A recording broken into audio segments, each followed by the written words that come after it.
And I think we might be live. Yes, we're live. Hi, ladies. How are you? Hello. Welcome. We finally got here.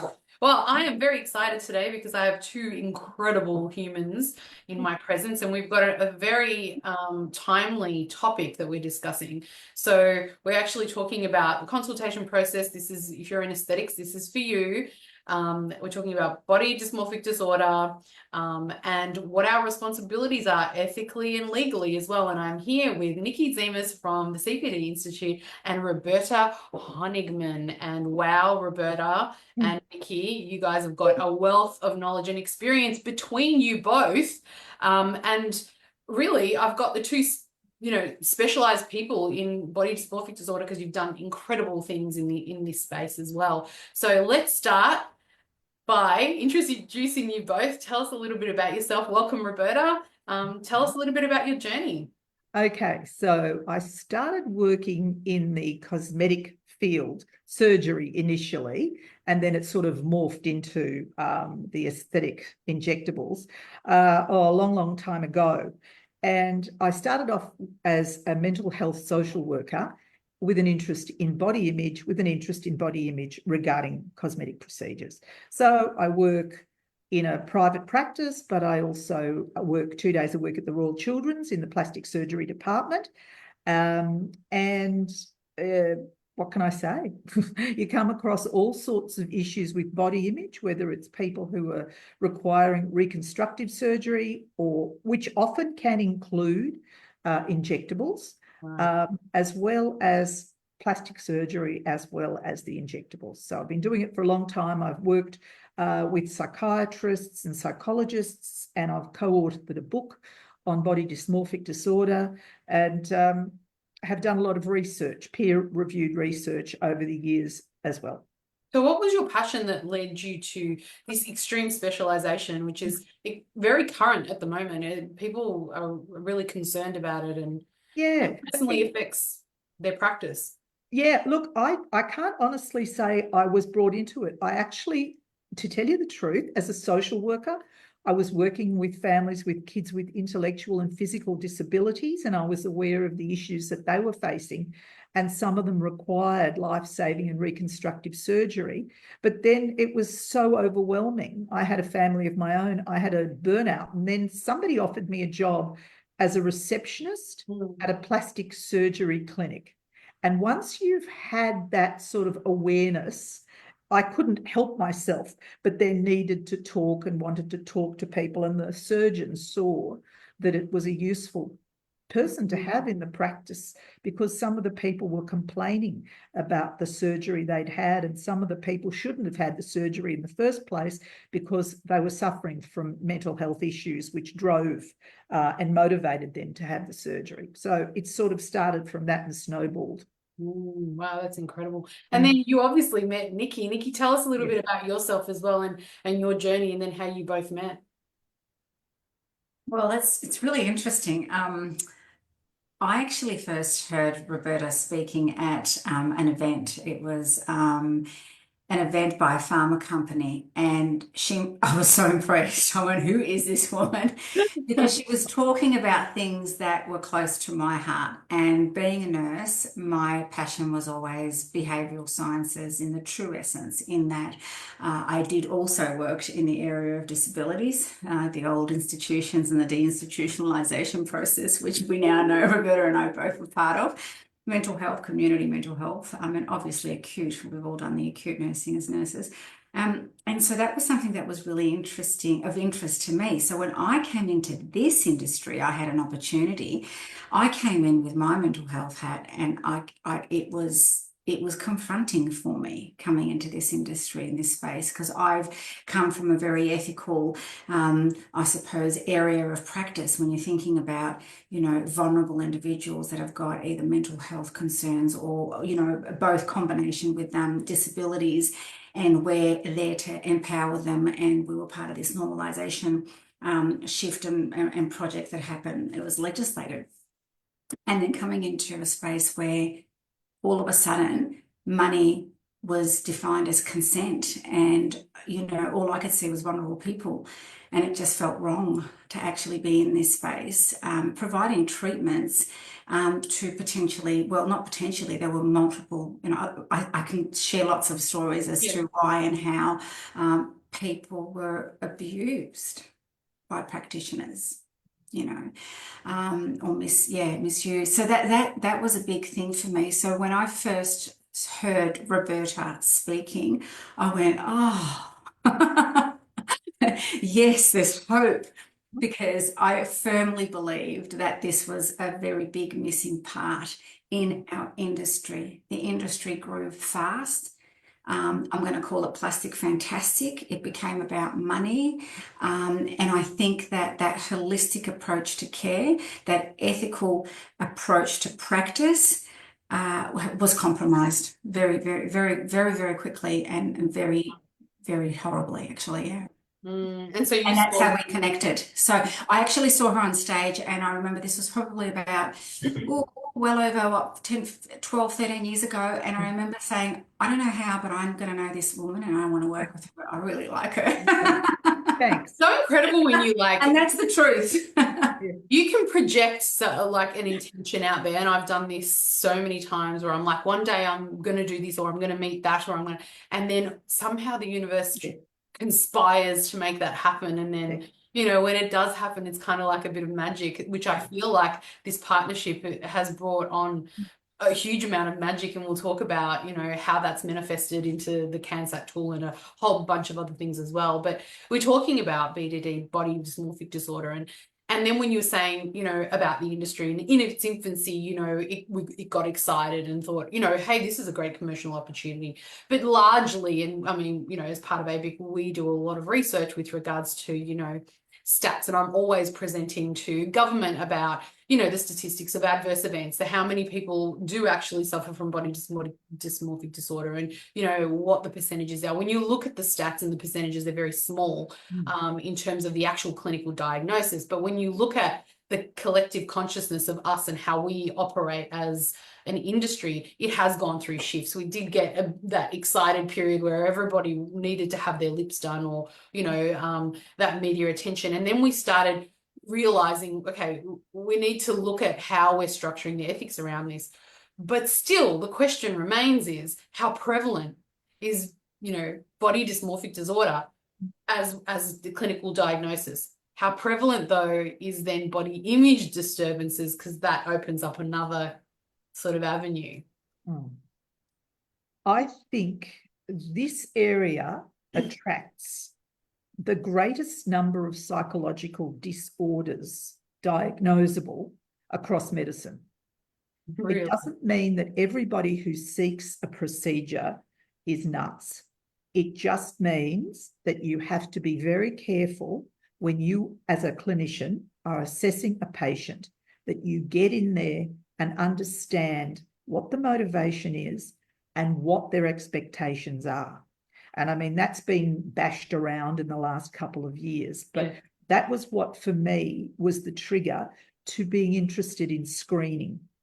And that was my aim from the very, very beginning. How do you find out who is the right person to conduct any surgery or any injectable procedures on? And you have to ask questions. It's not an area, I think, that people were really aware of that. A lot of patients would come and they would say, oh, look, I've got wrinkles, or I've got lines. Let's just say about the aesthetics. So in a sense, they diagnose what they decide the problems are, and the clinician becomes the facilitator. And the expectation is, oh, well, it's just an easy injection, or it's this, that, and the other. But Nicky and I were talking about this the other day.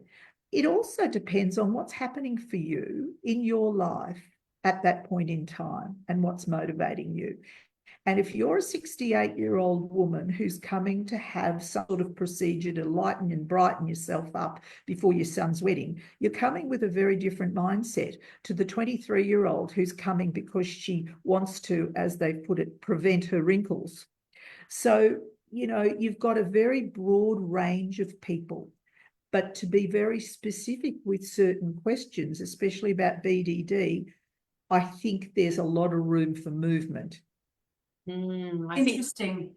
very good question, and I'm going to redirect to Nicky, because Nicky, you obviously own clinics. You're a very respected business owner, clinician. You obviously own training institutes where you actually train these aesthetic professionals to go out there in the world to do their job, and one of your main core ethics is to teach them in a way that respects the profession and really looks after the patient, and patient safety is always first. But I mean, how well equipped do you actually think most practitioners are to identify, manage, I don't know, even see red flags during a consultation? I'm going to question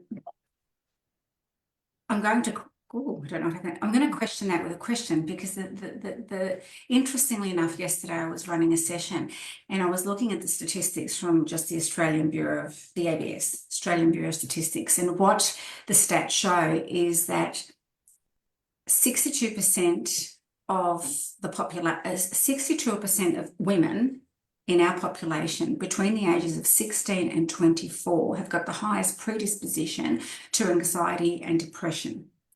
So we know that the ages between 16 and 24 are our most vulnerable cohort. Then if we just stop there, layer a little bit of social media marketing, if that's impacting and getting to the eyes and the hands of a 16-year-old, BDDE, dysmorphic symptoms are potentially being birthed well before what our DSM classification is identifying. So we've got a massive risk that our community, that our government needs to review and address. We need to take responsibility for that somehow. Then, looking at that whole 16 to 24 cohort, so much happens for that female, from hormone right through to finishing, school. So to answer your question, how well equipped are we at identifying red flags? We need to understand how they're birthed and from where and how. That's step number one. So just understanding that we're dealing with vulnerable females between the ages of 16 and 24, understanding the psychology behind that age bracket is number one. And I'm not sure that when an 18-year-old or a 19-year-old steps into a clinic, clinicians stop and think about, what is this, I'm speaking about females in particular because of the ABS, what is this female's thinking process and what has it been and what's her why and what's driven her to walk through my door and want to receive a treatment. We get caught up in the smile and I'm excited to be here and I've got the money to proceed, but we don't think about the history that's driven them to the seat they're sitting on. This is interesting because, and Roberta as well, I think there's this point has been really well highlighted and is emerging. What is and how can we tell then the difference between a healthy appearance-related concerns and clinical body disturbances, or even they don't need to be clinical, but just body disturbances? Are they specific to age group? Should we know them before we start treating our patients? Theoretically, we should, because that's the point of screening. That's the point of all of these scales. That's the point of the medical board jumping in, and APRA jumping in and saying, oh, we've got to do this before any clinician is able to touch a person. But really, what does it show? In terms of real body dysmorphic disorder, it's very much, in my experience, the thin edge of the wedge. When I speak to patients who are referred by plastic surgeons and dermatologists and cosmetic proceduralists, and you start to unpack the questions that are there in the questionnaires, you realise most of it is life experience. Most of it is people who've had things happen to them that have impacted their self-esteem. They've been bullied. There's been domestic violence. There's been divorce. There's been all sorts of social issues that I don't think the body dysmorphic disorder scales even touch on or come near. And that's always been my issue with this, because what they've tended to do is focus on something that's measurable. But then that's one way of identifying the risk. But then what's the rest of it? What's the strategy to then make sure that that risk doesn't negatively impact a person? Because I think if the surgery or the injectables go wrong, the person then becomes, it's a mission to find someone who can fix them, to find someone to blame. So when you're looking at body image disturbance and body dysmorphic disorder, I think we need to come in from a much broader picture. And you know what Nicky was just saying is very relevant. So, you know, that's my sense of it. And with work that we had done, I've done with another colleague, with the medical board and with APRA, we were saying that you know, but testing for BDD is just one small aspect of what you really need to do in order to get an We're understanding. starting to see that. Describe what a normal, healthy, appearance-related concern would look like. If somebody presented and you thought these are not red flags, what's the general motivation there? A couple of motivations that would be driving them to have treatments. Okay, so in some research I'd done for a large cosmetic company, which has sort of morphed now, there was that sort of, you know, green light patients, yellow light patients, red flag patients. Right. So the green flag, you know, a person who is comfortable with themselves, feels that they would like to just enhance some aspect of their appearance to freshen themselves up. They will listen to what the practitioner advises. They will engage with the practitioner. They will not be there just to say, yeah, let it rip, Boris. They want someone to actually also have a conversation with them about what can be done to best advise them. So it's someone who comes in who's realistic. They realise it's not going to change their life. It's not going to change their world. It's just going to make them feel better for a little while, almost as a temporary fix, just to see. And if they feel it helps them over a longer period, they'll come back. Okay, that's really a healthy kind of mindset, right? I've gone in, I know this is not going to change my life, but it will change the way I feel about myself. Yeah, that's right.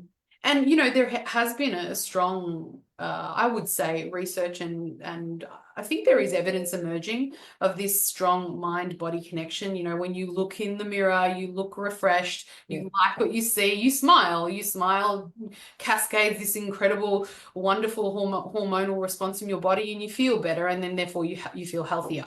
And I think there is something good about making yourself feel good, because that just makes you have a better day, better relationships and so forth. So that's considered healthy. What's it then, where is the line where you have to start then being concerned? Well, moving through that next group, you'll find that there are some people, and Nicky, you know, you say what you feel too, that who are more pedantic. They're more focused on their appearance, and that's where they feel, they're usually very attractive people anyway, and they feel that they get all their self-worth and all their self-confidence out of looking good.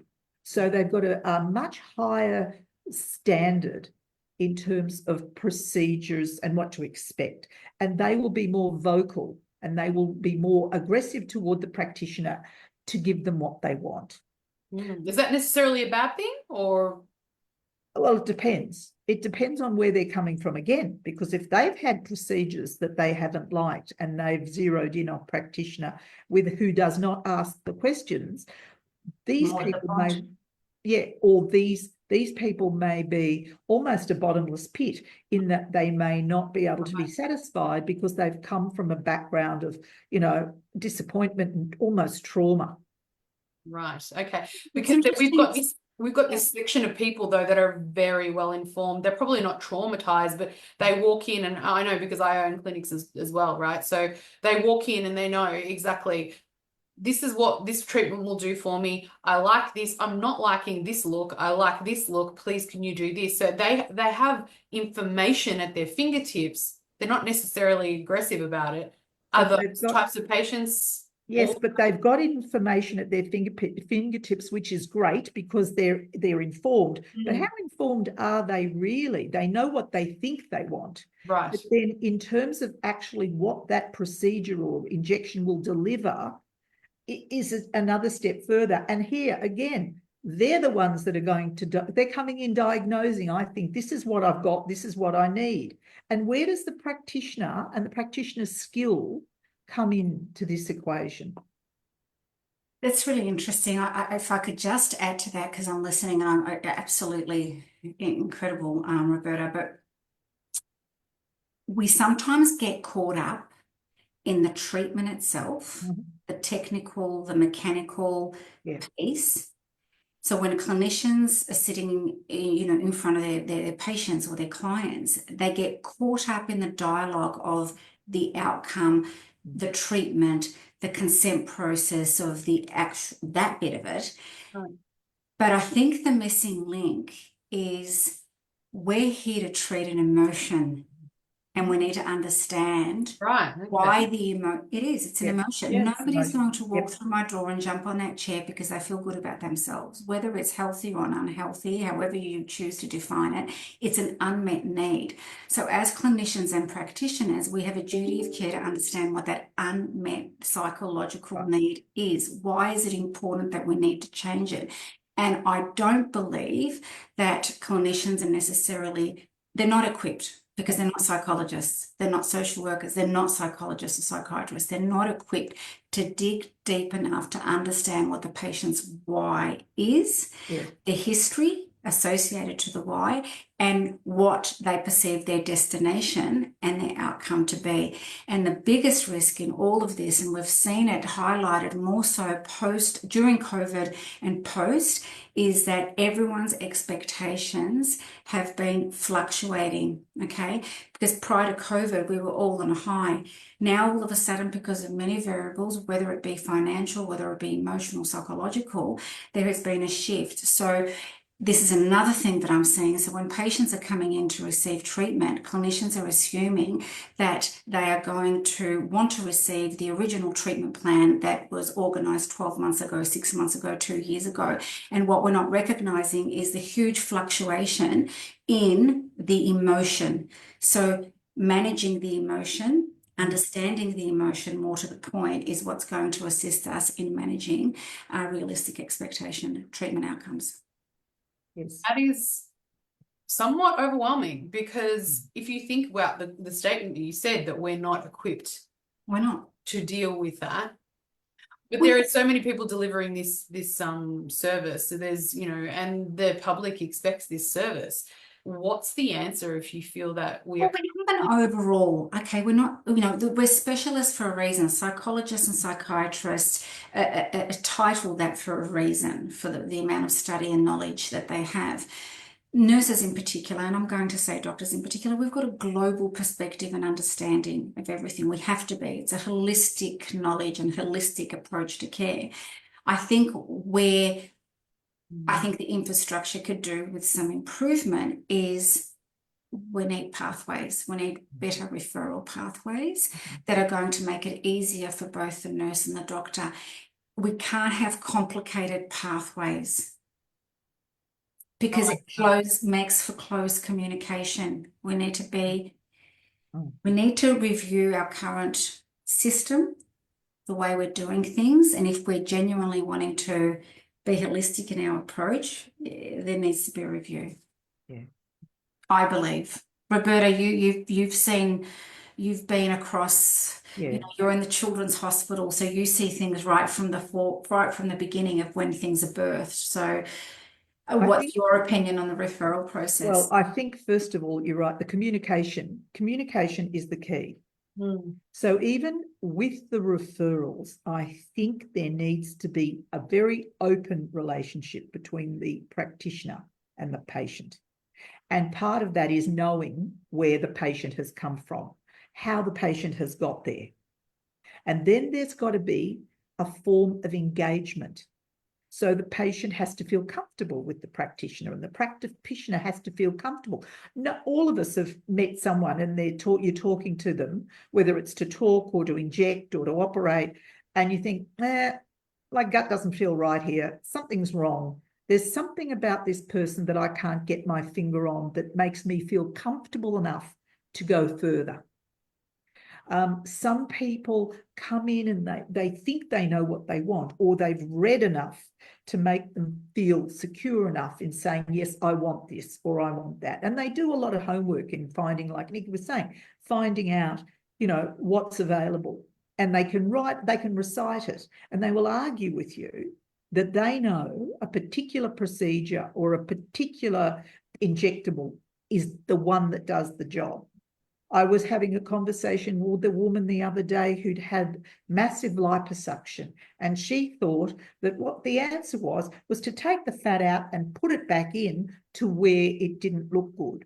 Now, we're not dealing with rational thinking here. She was obviously very distressed. It had been a long time since she'd had the procedure, but that's just an example of people thinking they know what they're doing. And people get very distressed when they go to practitioners who tell them, no, you can't do that. That's not the way the human body works. And again, with injectables, one of the things that's really interesting that I found is, the older ladies I speak to, also who, they want their wrinkles to disappear and blah, blah, blah. They don't realise that when things are injected into their face changes, their face shape will change. They'll get more volume. They'll all of a sudden look a little different. Now, their chin or their jaw area might become almost more masculine because it will fill out. They freak out because they don't understand that this is a byproduct of what is going to happen. So they've come in, yes, I want this, I want that. The doctor goes, yeah, sure, or the clinician goes, yeah, sure, let's do it. And then they have a complete meltdown, and then they want it out because it's not what they thought they were going to get. It's interesting you say that. I agree. I totally agree. But we've sort of spoken about this, and I love the story that, and I'll come back to it, where someone put an offer to you for something, which yes, yeah. yes. But I think, yeah, when we're talking about treatment planning, I think the industry's been so fast and furious that we've failed in providing comprehensive treatment plans, because we know that they're going to come back. Yeah, they're going to come back for the lips, they're going to come back for the tox, they're going to come back for this. So I think that's where we fall down as well, because we're not providing a comprehensive treatment plan. Had we, or should we say, right, your 12-month treatment plan looks like this, it's going to cost this much, and this is the sequence of how we're going to deliver it, and sign it off. That's a beautiful contract. That assists in managing expectations. And that also will support individuals coming in thinking that 1 mil priced at $800 is going to reverse their aging by 10 years. It will also help them with the facial assessment part of it, because I mean, what Roberta was talking about was, augmenting an area and then realizing it doesn't balance and it doesn't have facial harmony. And what does the patient want to what do they like about their face? What do they want to keep the feature? They might like the fact that they've got a longer chin or a longer nose. They might want to retain that look. And if you explain to them as part of the facial assessment that if I fill this area here, or if I'm filling the pre-gel sulcus here, you're going to get a square jaw. That's what's going to happen. Do you like this look? And who does that? There are absolutely. There might be a few. No, I'm not challenging that, but what I'm saying is that can actually be a fundamental aspect where it can fall down. Where the consultation could fall down? Yeah. Or just the planning, because people aren't aware. They say, oh, yeah. And they go home and they look in the mirror and they completely break down. We should be teaching facial assessment more. Absolutely. I mean, you're just talking about, I'm honing in on that area, but it's true. Yeah. You're filling this, you're shortening this. Do they need to pop a little bit more in the chin? What do you like? You're losing this. How can we get that structure back? Do you think that facial assessment and that type of assessment isn't being taught enough? Well, Nicky, you'd know that. I'm not sure about it being taught enough. It's an ongoing learning. Right. It's not about facial assessment on its own. Yes, you need to know anatomy. You need to understand facial assessment. but we need to review and look at what consultation specific to aesthetic practice looks like. Right. And then we need to understand emotions, Yep. a spectrum, okay? And the emotions can fluctuate and change, and understanding the emotion that's driven the person to come in, and then combining it all together and being skilled enough to be able to bunny hop from each of those domains till we have some understanding that an agreement with the patient before we proceed. Because let's face it, there are two main reasons why people don't come back for treatment. They'll bunny hop because their emotion has not been met, which means they're unhappy, which then further means that they have not been listened to and communication has failed. And then from a financial perspective, they don't value what they received because they didn't receive what they wanted. It's that simple. Emotion and communication needs to be clear. Oh, I love that. Okay, so let's move on to, because we would be talking about this particular topic the whole time probably. We probably should just come back and do a section on the consultation and how should we structure it and what needs to happen in there. But we're talking about BDD clinically, ethically, legally. What are actually the risks of treating people with either BDD or the, psychological disturbances? I'll leave it to you, Roberta. Roberta. You've been on both ends. Okay, so, well, body dysmorphic disorder is not new. Mm. Body dysmorphic disorder was first described in about the 1600s by some Italian psychiatrist, I think he was, but became part of the, dialogue in the 1800s and was called something else that escapes my aging brain at the moment. It'll come back to me in the DSM in the early days. So what it is basically an intense dislike of an aspect of a person's appearance, and to the point where it is actually a psychiatric disorder where they believe that they're basically ugly, they shouldn't go out, they can't go out, their life is over. And until they have something done to themselves, to that aspect of their appearance, they will not recover and their life will not be normal again.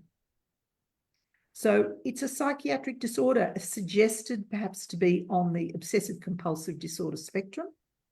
So there are certain behaviours that go with it.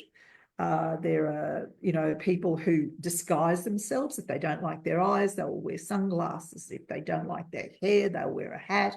They often wear big baggy clothes to hide an aspect of their appearance. Noses, for some reason, and skin texture are often big areas where people with body dysmorphic disorder will come to seek surgery because they think that's the only way that they're going to feel better about themselves. Right. And this is generally not curable with the treatment, even if the treatment does address the problem. If it's a mental health issue and a psychiatric issue, nothing someone can do with a needle or a scalpel is going to actually help them, because in their minds, the way they see themselves is so distorted that if they then had a procedure to change their appearance, what's the guarantee they're going to like that? Because it's the way they see themselves and the way they see the impact of them, themselves, that they can't be cured like that. And often it requires medication. There's also the addictive aspect of it as well. Yes, there's an addictive. There is an addictive aspect. So they keep on going back, looking for more people to cure them or to change them. And that's the trap, to be able to catch them before. Unfortunately, I also work at the Children's. I also work in laser dermatology. So there's also that aspect of people who present, then manifest these symptoms where they think that the laser has caused them damage. Yes. So they then look to try and get that rectified. Now, that's not going to happen. So, yeah, they come in. That's where the legal aspect then comes in. Yep. Because they're thoroughly dissatisfied with the treatment and they blame the treatment. Now I look like this because of the laser.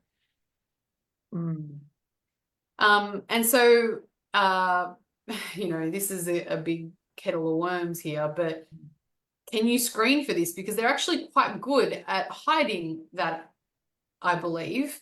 They're Yes. skilled because they've had many interactions with practitioners. They've probably gone what you call them is clinic hopping. Yeah. And they know what to say to get what they want. So how do we screen for this?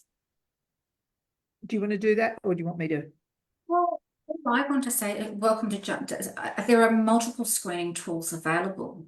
Roberta was part of probably the first screening tool to identify patients potentially for BDD, dysmorphic symptoms. Roberta's was the first tool. Wow. CANSAT's a derivative of that and other scales that have been created through CPD and Swinburne University. My belief is that we've actually used the tool. Being an institute, we require models in order to be able to teach students what they need to learn. So in many instances, we have a very vulnerable cohort of individuals coming in to receive treatment. So part of our protocol is to pre-screen patients, and we do that with a CANSAT tool. And we certainly have identified many red flags.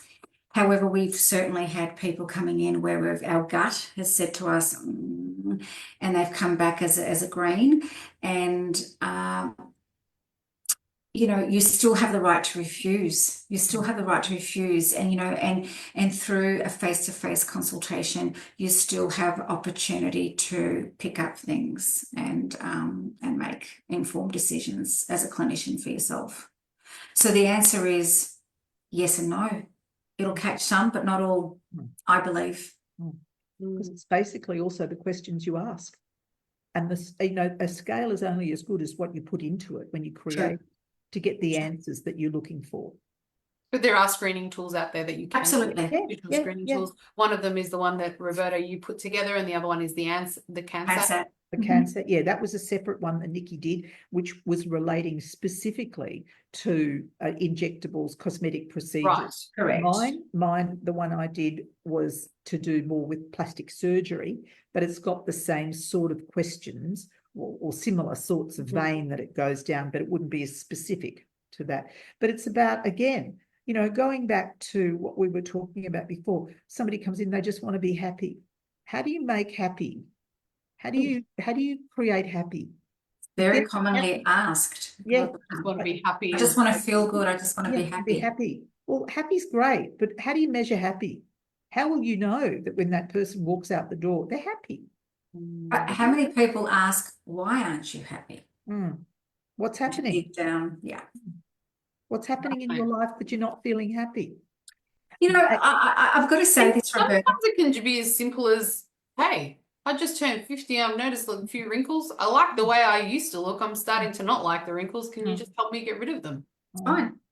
That's a normal. Or I had great lips in my 20s and 30s, and I'm starting to lose that volume. I just want to look like I used to a little bit more. I just want to restore. I just want to. Those are okay, right? They're good words. Prevention. Yeah. Manage. Slow down. They're but good you words. still need to know. Sorry, but you still need to know, as you were saying before, about the harmony. You know, when you age, things change. You fade. You fade. Like, take it from me, I know. Oh, no, don't say that. I just turned 50 in January. So I do not want to fade. No, but the reality is our bodies are aging from the time we're born. So, you know, it's going to happen. It's going to catch up. Now, if you haven't had a decent relationship, if you've never had a job, or you've gone through a divorce, or all sorts of things that can happen to us humans in society, how do you then repay or replace the positive feeling that someone had in that part of their life, if they had a positive feeling in their life, by going through this process? You know, I'd like to ask a question about that, because is there evidence? I know myself, if I go to the gym, if I, you know, feel fit and healthy, if I fit into my clothes well, if my hair's neat and dyed, if I've had some freshen up, I'm feeling great, because I feel like I've contributed to my own overall self-care and well-being. Mm. And that makes me feel good. It makes me feel like I've got, some control about, how I And that perceive myself and how comfortable I am with that. Is that an unhealthy Because the feeling? operative word is you are in control. that's exactly what I was going to Sorry, say. say again. That's exactly right. You're in control. But if you hand that control over to someone who then injects something into your face, Right. and you're not happy with that, you won't like it. I And can you tell keep going back for more, then you're not in control. I can tell you now. I've had it done before many times that I haven't. I'm like, you kind of missed the mark there. Can we just do a little highlight, put it back in? But that's all right if you're prepared to do that.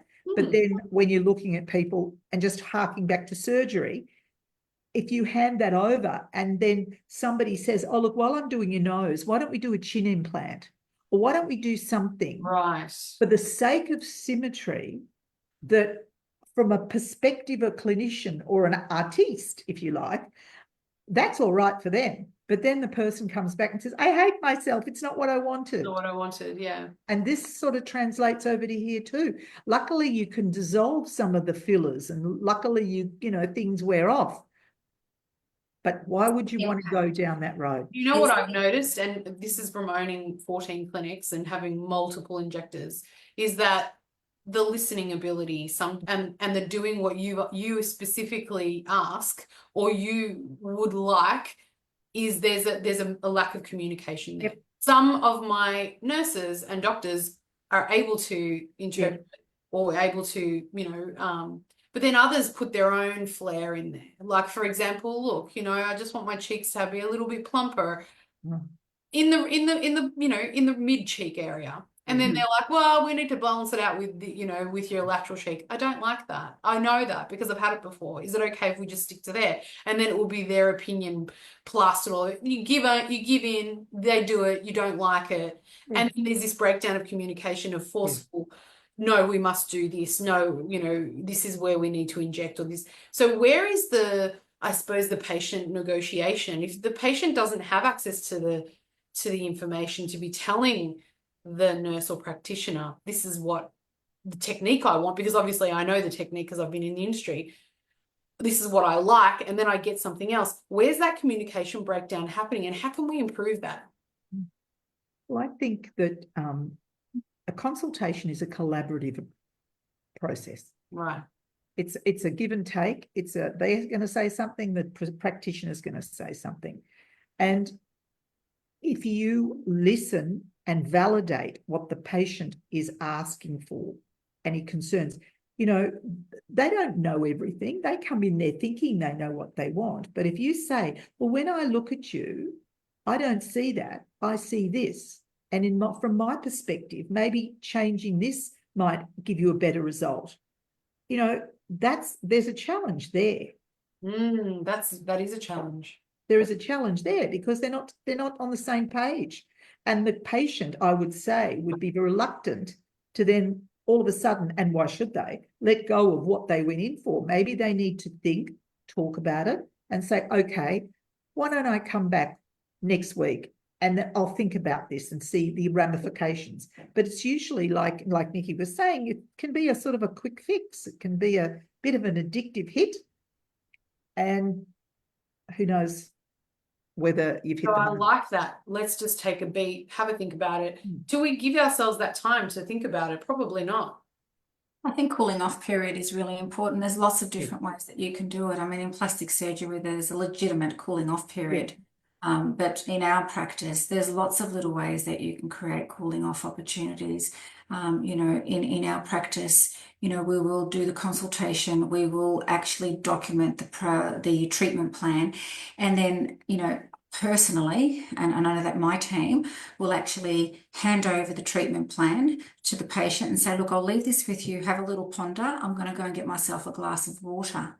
So just stepping out of the room and creating some space is a cooling off period, a short one, or you could, nothing stops you from saying, well, that's the treatment plan today. We've run out of time.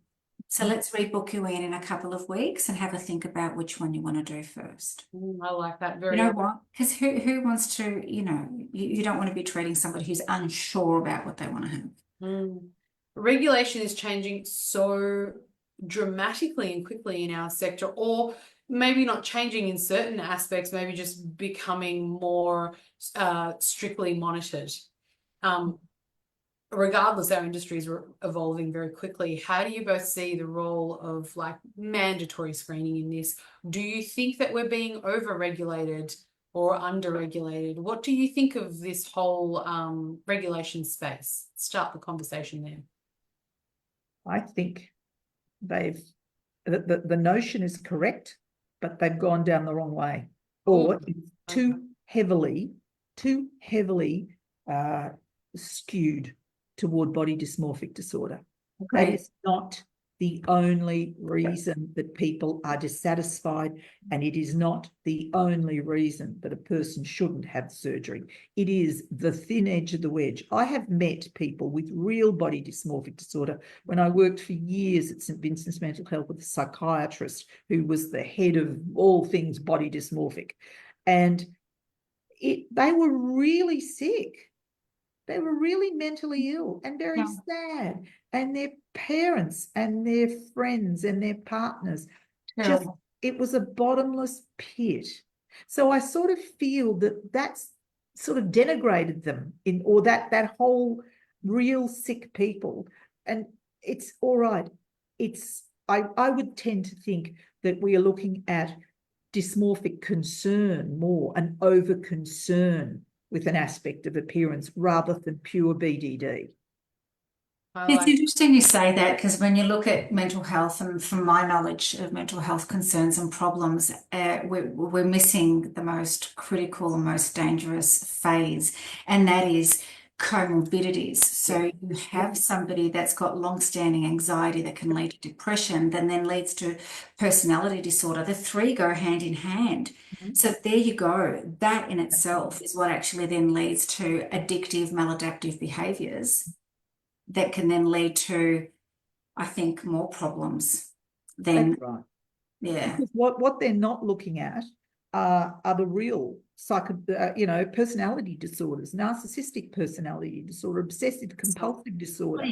There's so many other things that feed into it. Then you've got the whole slew of stuff about eating disorders, that come into it, that we haven't even touched on. Not that it's relevant directly, but it is, because if somebody's, got some aspect where there's a sort of, they're almost psychotic when they look at their body or their face and they see something that none of us see, how can you be sure that what you're going to do for them is going to please them?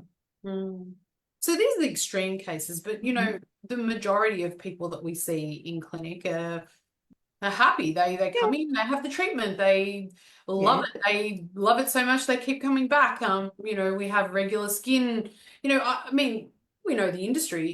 It's huge. The client base is huge. Most of them will swear by these treatments and say they are making me satisfied. I'm satisfied with them. I'm happy with my treatment. I want to continue with them. Do you think that because of the fact that it is a smaller proportion of people that are having these concerns or are expressing these disturbances, that the onus, the responsibility then is on every practitioner of non-surgical, because we're talking about the non-surgical aesthetic space here, is to be fully equipped with the tools to be able to navigate all of these concerns, from anxiety to over concerned about my appearance? Or how do we equip ourselves with those skills? Is it even possible? Do we need to go and do more training?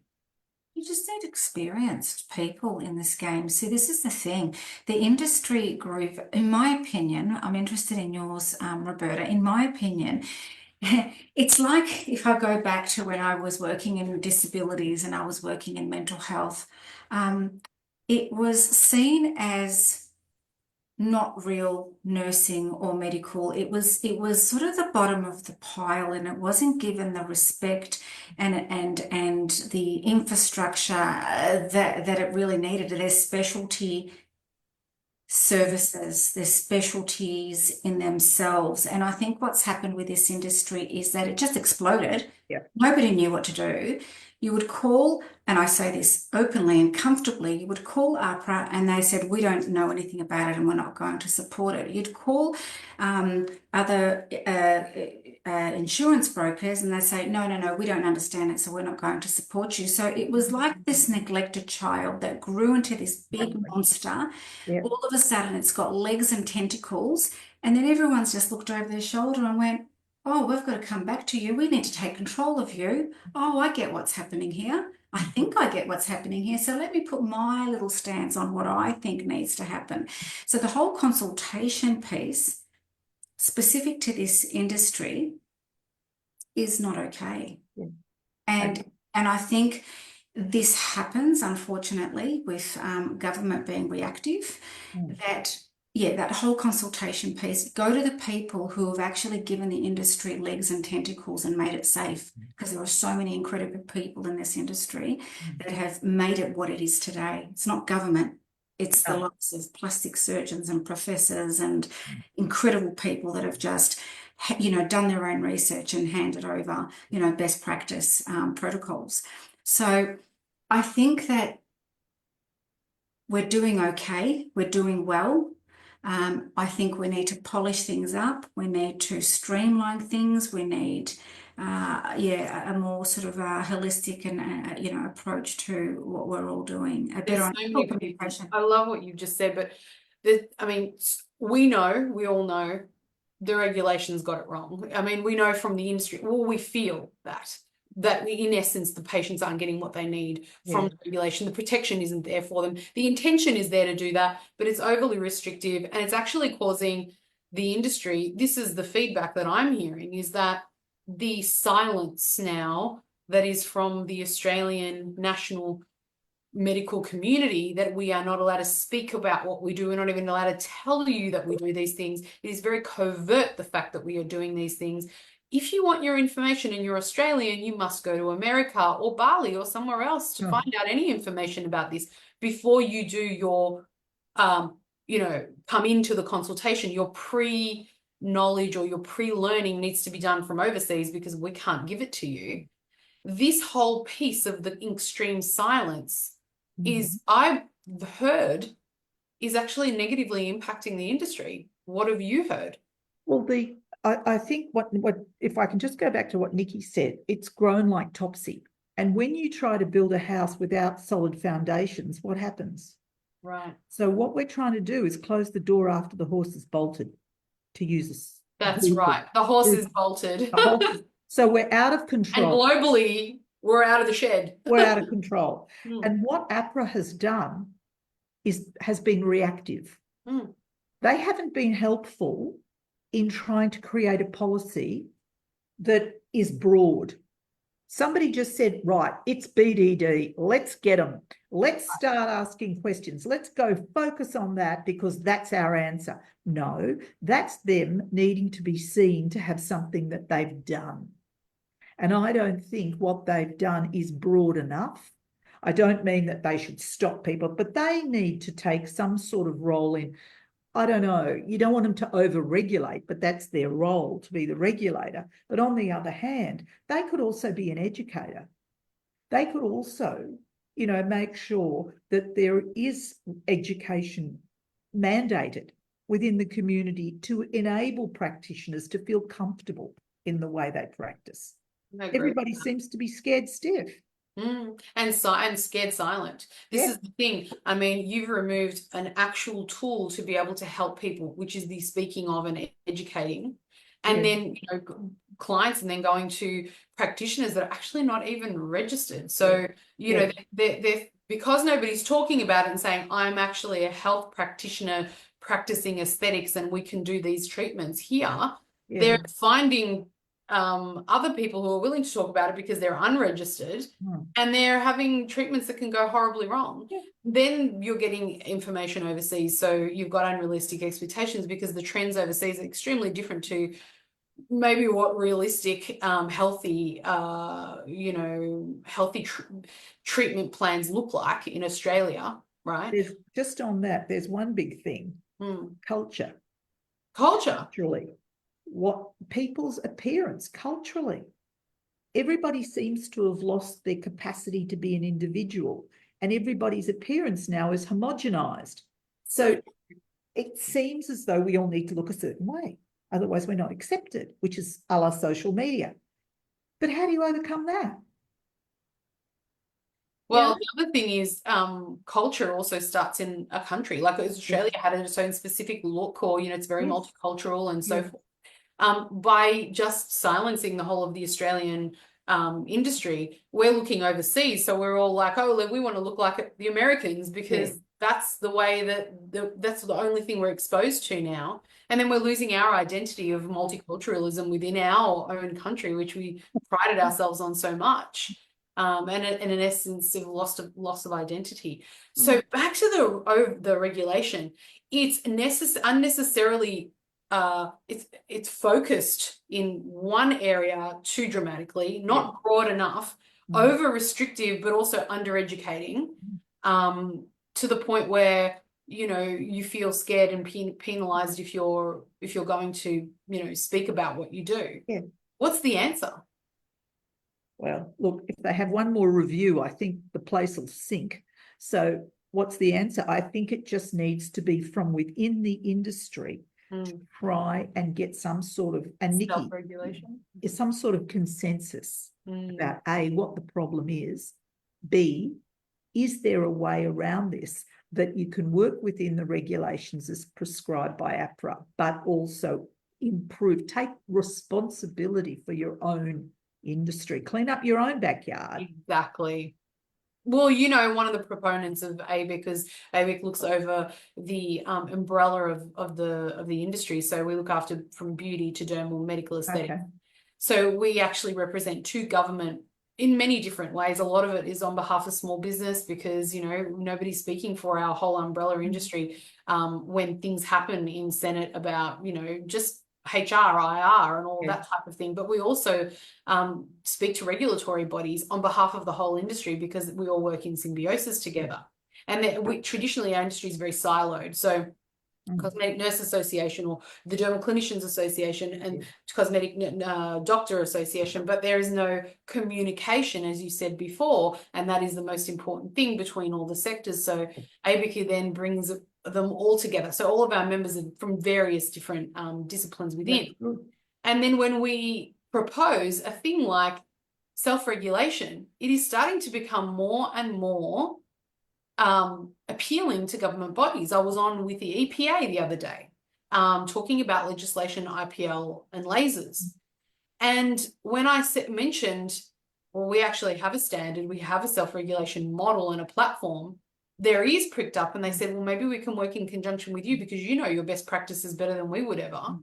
Is there a way that we could collaborate there? And I think there is an appetite more so for our industry, each peak body, each sector to come together, create these national best practice standards, which is what ABIC stands for nationally, so that the regulators go, well, they've already got their act together. We don't really need to over-regulate them because they're over-regulating, they're regulating themselves. And that happens within, say, accountancy. If you look at the accountancy world, chartered accountants so over-regulate themselves that the government just won't go, oh, you're all more regulated than we would ever, so you're okay. And then don't impose non-specific, maybe ill-fitting regulation onto us. What do you think of that idea? Nicky, do you want to, from your perspective? Yeah, look, I'm all for it clearly because that's why I'm with ABIC too. I think you go to the source, you go to the a governing body, a body that actually understands all the professionals. Absolutely. APRA's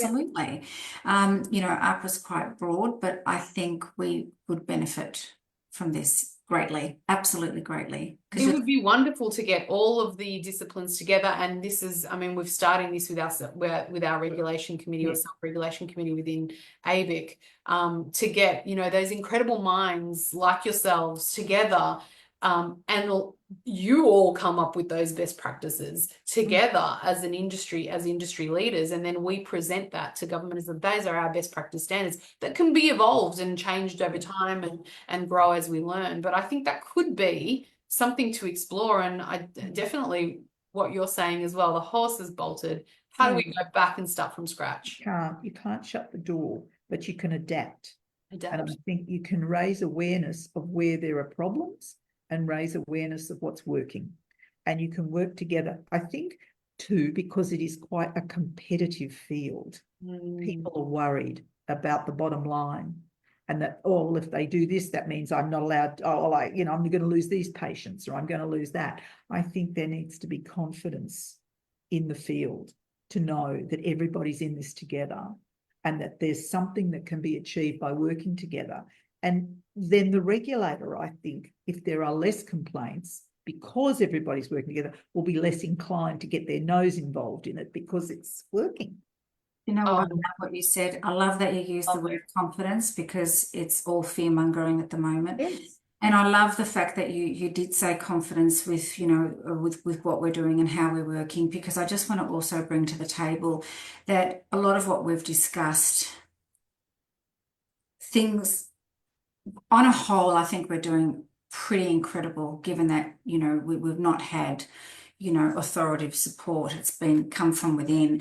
And I think, if we think about the social media and the media and how it portrays our industry, a lot of the things that have gone wrong have come from practitioners that are not practitioners. They're illegally practicing. And unfortunately, we've been painted with their brush. And that's something else that I think needs to be highlighted. Yeah. To the point of where, 1 minute consultations, there might be one clinic that does that, but that's what's sprung to mind because somebody's made a complaint, perhaps.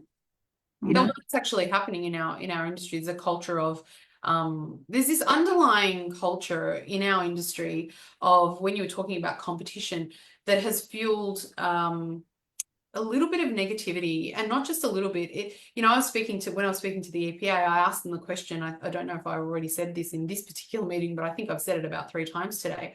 What was the reason why you decided to start the conversation again about regulating? And they straight out said to me, and in front of other peak bodies as well, well, it's the media attention you're getting. We're under now pressure from the public and the media scrutiny to now be seen to be doing something to regulate or to stop these concerns. But in actual fact, when they looked at the statistics, they said, is there a concern here that we need to overregulate, or can we work in conjunction with you to set up best practices? Now, this fear mongering and this particular type of reporting to the media is actually happening by us. We're doing it. So practitioners are reporting other practitioners because of competition, and they're like, oh, I want to shut that person down, or I don't like the fact that they're doing that. So I'm going to report them to UP, I'm going to report them to the media, and then all this attention is on everyone. So maybe we need a culture shift as well to say, look, we should be upbuilding each other, not tearing each other down. How about we get together and discuss solutions rather than dobbing each other in and having this culture of, I need to win. Well, there's that. I mean, but the media can be poisonous because, I mean, Driven by us, though. But where do they get these stories from? Well, the thing is, though, that the media are trying to sell themselves. And I mean, I think what the media are really good at doing through marketing as well is make you look at yourself and get angry. Angry enough to say, I'm going to change something. I need to do something. I'm angry. I don't like the way my skin looks, so I'm going to do something about it. And it sort of motivates someone to start to look because they feel responsible that they have to do something about it. I mean, I've just been driven crazy on a tangent by this election. You can't avoid it. It's everywhere. It gets inside your head, but it's the media. Because when you read actually what they say, it's got nothing to do with the parties. It's got to do with the media is saying. And I think this might also apply to what's happening here in this industry. They're dictating it. They are. And driven by us, though. This Yeah, is yeah, because every time I've seen a story, when I've gone and done the investigation, it's like, oh well, who reported that? And I get on the phone with the ABC or SBS or Channel 9, and I'll ask that question because that's a lot of the times they call me for a quote or they'll yeah, ask me to verify something, and I'll say, where did this come from? Oh, one clinic jobbed the other clinic. People are yeah, like, oh, this is crazy. It's happening all the time. yeah. And into regulatory bodies as well. I just spoke to one extremely qualified professional in our industry who has had, over 20 years of experience, who has just finished, a court case because they were jobbed in by a competitor, and had to justify for a long time what they were doing, which was justified in the end, but it wasn't one competition. So culture shift is important, getting together in this sense of unity and talking about how we can improve best practice standards. Before I leave you, I'd love to ask one question of both of you. If you could do one thing right now to just start changing or change the landscape, what would that one thing be for each of you? I would like to make sure that people are able, that I think it's just the nature of the consultation. I think there needs to be something that needs to be either created, a document, or support people in learning how to communicate in a consultation. Wow. I had to do it when I was learning Social Work 101. We had to learn how to interview. And I tell you what, it's a good skill. I love that. It's simple. It's not exactly rocket science either. Yeah. It's just a protocol. So you feel safe. That's what I think is I important. feel like you and Nicky are so in sync because every time I talk to Nicky, it's the consultation. It always comes down to the consultation. You stole what I was about to say. Sorry. I think you can just add to it. I'm sure you To can. me, I think if it was one thing, and it's giving to the community and sharing like this, sharing information, helpful tips on consultation and assessment, and just sharing some ideas, I think. Oh, I love that. Ladies, thank you so much for your time. It has been really enlightening as well. I've learned so much myself. And I know that everybody watching will be loving this content and loving to learn as well. Please come back. I'd love to talk about consultation. I think that would be a wonderful place to start, seeing as though that was both of your, your focus. So please do come back, and thank you so much again for supporting each other, supporting the industry. Thank you. Thank you so much, Stef. Thank you. Thanks for everyone for watching. Bye.